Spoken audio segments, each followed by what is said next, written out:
আজকে মোনাখালী ইউনিয়নের মোনাখালী গ্রামের 1, 2, 3 নম্বর ওয়ার্ডে বাংলাদেশ জাতীয়তাবাদী দল বিএনপির ইউয়ার্ড সম্মেলন অনুষ্ঠানের সম্মানিত সভাপতি ইতিমধ্যে পরিচয় পেয়েছেন। প্রধান অতিথি হিসেবে উপস্থিত আছেন। বারবার আপনাদের সম্মুখে রাজনৈতিক কর্মসূচি তিনি এসছেন এবং তার সম্পর্কে আমি আজকে আর বলবো না, যেহেতু সময় কম। বিজ্ঞ আইনজীবী অ্যাডভোকেট কামরুল হাসান, বিশেষ অতিথি আমাদের আলমগীর ভাই, সাধু ভাই আছেন, মঞ্চে নেতৃবৃন্দ, আমার সম্মুখে বাংলাদেশ জাতীয়তাবাদী দলের নির্ভীক কর্মী ভাইরা, আসসালামু আলাইকুম। আজকে আমরা শুধু একটি কথা আপনাদেরকে বলতে চাই, একেবারে সময় নেই, আমি 2-1 মিনিট কথা বলে আমি শেষ করব। কথা বলার আগে আমি খাদেমুল বিশ্বাসকে মঞ্চের কাছে আসার জন্য অনুরোধ করছি। বাসাদ আলী, তাকে মঞ্চের কাছাকাছি থাকার জন্য অনুরোধ করছি।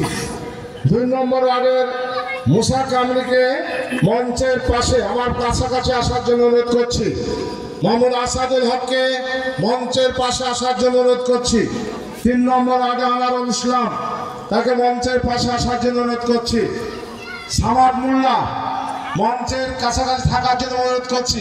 আমার বাম সাইডে ডেস্কের পাশে 6 জনকে দাঁড়ানোর জন্য অনুরোধ করছি। আজকে গত 13 ডিসেম্বর দেশনেত্রী বেগম খালেদা জিয়া এবং তারেক রহমানের নির্দেশে মেহেরপুরে যে আহ্বায়ক কমিটি দেওয়া হয়েছে, সে আহ্বায়ক কমিটির আহ্বায়ক জনতা জাভেদ মাসুদ মিল্টন এবং অ্যাডভোকেট কামরুল হাসান সদস্য সচিব সহ আমাকে ভয়েসকে জন কনভেনার আর 2-3 সদস্য করে একটি কমিটি দেওয়া হয়েছিল। আমরা সেই 13 ডিসেম্বর থেকে আজ পর্যন্ত মেহেরপুরে এক প্রান্ত থেকে আরেক প্রান্ত পর্যন্ত দলকে সংগ্রহ করার জন্য আমরা বিভিন্ন সময় কর্মী সভা করেছি, ইউনিয়ন কর্মী সভা করেছি, মজিবনগর উপজেলা জনসভা করেছি, অসংখ্য জনসভা কর্মী সভার মধ্য দিয়ে আমরা মজিবনগরে আমাদের জাতীয় দল ঐক্যবদ্ধ করতে আমরা সক্ষম হয়েছি।